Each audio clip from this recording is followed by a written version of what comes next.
Si Yang Juan is 6 clocker ko ng Gataran Cagayan. 209 na ibon sa buong Quezon ng ARPQ. Alam naman ng taga Quezon niya kung gaano kahirap ang labanan sa ARPQ. Pang 6 clocker tayo si Yang Juan. Tuesday, Wednesday, Thursday. 3 araw lang. Pagdating ng Friday or Sabado, kung depende sa basketing, wala na akong binibigay. Halos plain na lahat. Good morning mga kalapatids. Ako si Migs Alana Rongalerios, kilala sa lop name na Black Ink Lop ng Lucena City. Yun, syempre bago ulit natin simulan tong video to, sir. Maraming salamat sa pag-unlock na mga pag-lop visit sa'yo. Sir, pwedeng malaman yung naging achievements mo na itong katatapos lang na North Race. Ngayong North Race, ang achievement ko ngayon ay 9th overall champion ng Young Bird category, 6th overall champion ng All Bird category, at 24th overall champion ng All Bird category. Ayos, congrats ka, sir. Tapos, sir, pwedeng maipasyal mo kami dito sa Mundi Mong Low. Sige po, ito po yung aking flyer. Ito, mga kalapad. Dito po ako naglilipad. Ganda nung niya, mga kalapad. So, paglabas nyo nung sa bahay nila, diretso na dito sa loop niya. Tapos, ang kagandahan dito, mga kamag-anak tong mga katabi niya. Kaya pinayagan siya na makapag-ipon. Ito yung mga panlipad ko ngayon. Pang ano to? Pang SDR. Ito, mga kalapad. So, may na siya, pag-aabangan to pag may ganun, may asin, tapos grits, yan. Kanino mo natutunan yan, Sir Migs? Yan is, sa akin talaga is parang all natural kasi hindi talaga ako nagbebe sa mga gamot-gamot. Mas more on bloodline, tsaka sistema. Parang gusto ko sariling lakas nila. Okay, di lagi kang may babad na grits tsaka asin. Hindi nawawala sa akin yan. May minerals na lang ganun, mga kalapatids. Ayan, pa-comment down below naman, mga kalapatids, kung nagamit din kainan. Tapos, sir, pwedeng makita pala yung winner mong ibon. Tara, nandito po. Nakasalang na. Oo, ngayon. Susubukan natin ngayong summer. Ito, yung piridaran niya, mga kalapatids. So,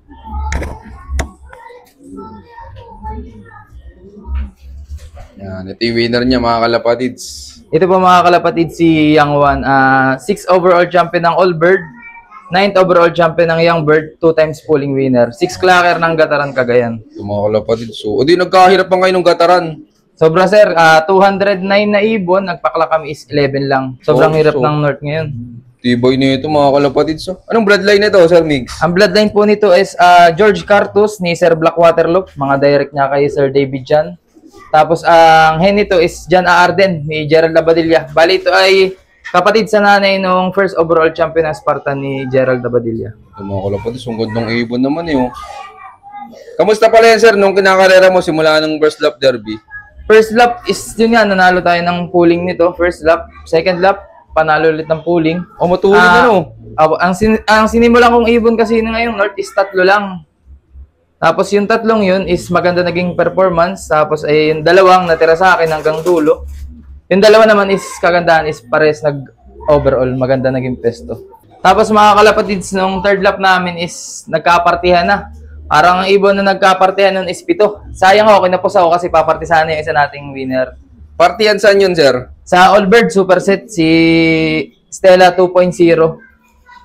May mga ibang taya siya. Sayang lang, kinapos tayo. Pang-siyam tayo sa clocking. 7 lang yung pumasok sa clock.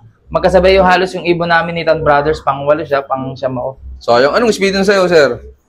Cut-off ako 10 minutes. Sayang Sobrang nakakapanghinayang talaga. 10 minutes akong kinat-off ng ibon. May ilang kilometer dito, sir, yung Karanglan? Ang Karanglan namin, sir, ay 232 kilometers. Wala, dahil talaga sa Smash Race eh, no? Opo. Tapos nung nung Solano, maganda rin nagilipad ng ibon ko kasi parang di nagkakamali, 400 plus na ibon. Nagpauwi lang kami is nasa 70 plus. Maganda rin naging pesto ng ibon natin. Kaya after nung gumanda yung ranking mo. Opo. Nagtaas nangyari ulit, Ilagan. Nagkahirapan na naman. Sobrang hirap ng North ngayon, mga kalapatids. Talagang hindi biro ang paglalaro ng North. Tapos ano sumunod doon, sir? Kasunod nun, yun na. 6 lap, Gataran, Cagayan. Doon na, lumabas si Yang Juan. Si Yang Juan ay 6 clocker ko ng Gataran, Cagayan. 209 na ibon sa buong Quezon ng ARPQ. Alam naman ng taga Quezon niya kung gaano kahirap ang labanan sa ARPQ. Pang 6 clocker tayo si Yang Juan. Ayos. Edi after nung Gataran, gumanda yung ranking nan, sir? Gumanda ang ranking nito. Nasa ika-4th overall na to nung Gataran. Eh di masayang-masaya ka bago magkarga ng last lap kasi contender ka na eh. Sobrang saya. Sobrang saya na mahirap kasi ang hirap pag meron kang pinangahawakang contender. Sobrang sa toss pa lang ng ibon bago ikarga ng Santa Ana is talagang mahirap na.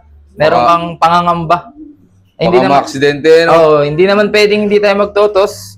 Kasi pag nagtotos tayo ng ibon is talagang hatak. Nagbe-base ako sa lakas ng ibon. Ilang kilometer ka magtos? Lagi ako is sa Kabinti lang. Parang 40 kilometers. Sa isang linggo is 3 beses tayo nagtotos ng ibon. Anong araw mo sinisimulan yung pagtotos, Sir Migs? Nagtotos ako ng Tuesday, Wednesday, tsaka Thursday. Friday pahinga na. Friday pahinga na ako. So, minsan, pag yung alam kong hindi alanganin sa panahon, nagpapaluplay pa ako ng maga. Tapos, kamusta pala, sir, yung abangan nyo nung last lap? Last lap, sobrang hirap kasi nag-clock lang nun is parang 5. Yun, shoutout kay Gerald Abadilla, second clocker siya ng ano. 5 lang? 5 lang. Kung di ako nagkakamali, 5 lang nag-clock ng ibon na yun. Nagpauwi nung Gataran, sa 209 na ibon, nagpauwi lang is parang 61, 59, ganun na ibon. Tapos ay, yun nga, nagpauwi nitong huling Santa Ana. Ang nag-clock ay parang 5 lang sila. Nga, kinapos tayo, pan 12 tayo. Sayang lang. Pero second day, okay din yung ibon, malakas. Hindi lang pinagalaw para sa atin. Hindi pa para sa'yo, sir, ano? Pero gaano ka kasi nung dumating nung second day yung ibon mo, Sir Migs? Sobrang saya kasi nung nag-aabang ako nung second days, kausap ko yung mother ko, sabi niya, kinakausap ko siya. Sabi ko, wala pa yung ibon. Sabi ko, contender tayo. Yun nga, hanggang sa akin na to, ang sagot na lang ng mother ko, sabi ni mama is, hindi pa para sa'yo yan, antayin mo, darating din para sa'yo yan. Hindi masaya din si mother mo nung binalita mong umuwi yung ibon. Masaya si mama kasi talagang patagal ko nang pinangarap talagang maging winner. Tapos yun, matagal na nag-iibon. Pero noon naman is hindi ako naging winner pero yung mga linyada ko is kumakana sa iba-ibang lot. Kagaya na sa kapatid ko, kay Lance, overall yung linyada ko sa kanya, ibang winner ko sa kanya, tapos may iba ring tropa na nananalo. Tingin mo, saan nagkaiba? Sa sistema na lang? Ulang? Kasi sir, dati po is patigil-tigil sa pag-iibon. So pag nababalik, nababago ulit yung sistema. Kasi before po kasi is varsity player sa Manila. Na-scout tayo sa Letran, nakapaglaro tayo ng NCAA. Tapos doon ko nakilala yung aking mentor. Si Daryl Pesebre, kaklase ko po siya sa Colegio de San Juan de Letran sa Manila. Doon ko siya nakilala. Tapos ay nalaman ko is nag-iibon siya. As yun, naging brad ko siya sa Triskill yun, sa Taugama P. Shoutout sa Itol, Daryl Pesebre. Yun. Tapos ang ganda naman yung naging resulta, nakapwesto ngayong North Race. Sobrang nagpapasalamat kasi talagang nakaguide siya sa akin. Hindi siya nagbibigay ng sistemang, kung ano yung sistemang ginagawa niya, parang ang gusto niya, matutunan mo kung ano yung meron sistema sa loop mo. Hindi siya yung nagbabanggit ng yung ganito ganan gawin. Na ganyan. Ang gusto niya, ikaw makadiscover ng magtanong ka lang sa akin kung anong kailangan mo. Tapos hindi nga siya nag-ano sa gamot. Kasi ang pinatutukan niya sa akin is, tutukan mo is yung sa patuka ng ibon. Kasi doon nakuha ng lakas ang ibon. At ikaw, may sarili kang mix ng patuka? Wala sir, ang ginagamit ko talaga, ang pinakang gusto ko talaga is kalapatids. Maganda sa akin yung kalapatids, simulan ko. Tapos, nabibili ko siya kay Edwin Pangalinan dyan sa may Diversion Road. Yun ang ginagawa ko, starting ng breeder mix ako. Hanggang matapos ang karera, breeder mix ako. Hindi ako hindi flyer mix ang gamit mo. Breeder naman. Breeder lang. Hindi ako nagamit ng flyer. Kasi pagdating naman ng mga last 2 laps, yung aking breeder mix is nagiging flyer din. Kasi nadadagdagan ng mga soft, mga mani, yan, ganyan. Kumbaga sa derby, nagdadagdagan na lang ng konting seeds. Nagdadagdag na lang ako. Sa gamot naman, hindi ako magamot kasi ang ginagamit ko, ito lang halos Itong mga kalapatids yung gamit niyo. Kung papasin nyo, ang dami kong pula-puti. Ito lang, multivitamins, tapos calcium. Yan lang halos gamit ko, probiotic. Ang ginagamit ko naman pagdating sa B-complex, yun nga ang pinakang lang sa akin. Ang B-complex ko is Parex pantao. Parex B-complex. Tsaka mas mura pa sir, mas abot mura kaya. Talagang, abot kaya na Tsaka yung paggagamit ako ng B-complex, yung turo nga sa akin ng mentor ko is, ang ibon mo is hindi pwedeng hindi lilipad. Kailangan magamit niya kinabukasan.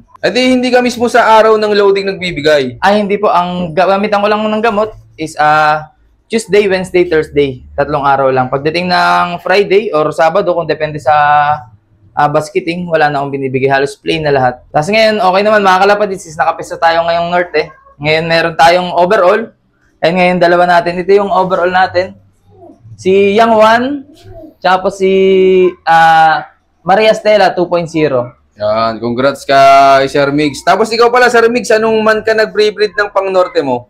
Nag-breed ako ng North is mga March as mas ano kasi sa akin, mas okay sa akin ng mga batang ibon. Hindi ako nag-breed ng mas maaga. Kasi mas napapansin ko, mas malakas yung ibon pag mga mas bata.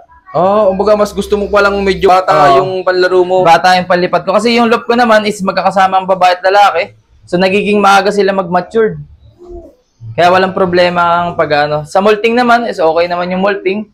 Pag young bird sila is nagpe-feathering na tayo. Kasi minsan as malakas yung ibon, na-loopfly, na-overfly yung ibon. Kumbaga kasama na sa pagtuturo mo sa kanila, yung sabay na nung de-feathering. Nagpe-feathering na ako, nagbabawas na ako ng 2 para yung ibon ko is hindi agad nalipad. Kasi kagaya nitong area ko is mahirap yung dapuan. So hindi agad kita rin yung loop ko. Kasi maraming bahay. Pero sa susunod, mga kalapatids, mahala nyo, pag pinahalan sa karera Sir Migs, may rooftop na daw, Sana. Ngayong South, ngayong MacArthur National Race, baka tayo papala rin. Yan, good luck kay Sir Migs. Pero Sir Migs, tingin mo, yung pinaka-importante sa pagkakalapati para manalo? Ang importante para sa akin, bloodline, tsaka yung sistema mo. Yung training. Sa akin kasi talaga, kung may nagsasabi na pinahirapan ko yung ibon, pero sabi nga ni Idol Pasio, mas nahihirapan ng ibon, mas gumagaling. Mas lumalakas ang ibon. Kasi dati nga is volleyball player tayo, varsity tayo.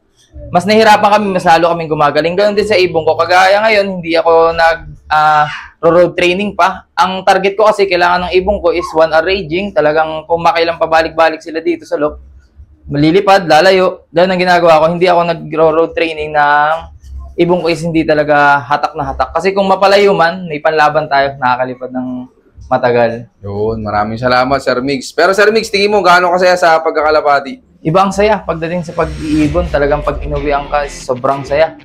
Iba yung pakiramdam. Kahit hindi ka mag-overall, yung uwian ka ng napakalayong lugar, sobrang saya. Muli, ako po si Migs Alana Ron Galerios. Kilala po sa lop name na aka Black Ink Lop ng Lucena City. I love this game. Yun, maraming salamat sa solid yung suporta, mga kalapat. Siyempre, maraming salamat din kay Sir Migs yan sa pag-unlock na mapag-lop visit tayo sa kanya. Sir, baka pala may mga gusto kang i-shoutout dyan. Shoutout po, una sa family ko, sa Alana family, Ron Galerios family, sa mother ko, sa father ko, sa mga kapatid ko, shoutout po sa inyo. Tsaka sa mentor ko, una si Daryl Pesebre. Tsaka sa mga pinagmulan ko ng ibon, sa George Cartus na ibon, tsaka mga BDB. Si Sir Christopher Dakigan, Blackwater Loop, tapos kay Kuya Christian Palmayala sa mga Inchang Taiwan ko, tapos sa mga LB line ko, sa utol ko kay Lance na breed niya mga lahi ni Boy D. LB line tsaka yun mga Bulacan ni Daryl Pesebre. Yun, shoutout sa inyo lahat mga kalapatis. Maraming salamat sa solid support at abangan nyo pa yung mga susunod kong palop visit sa iyo na keep watching and God bless you all. Thank you.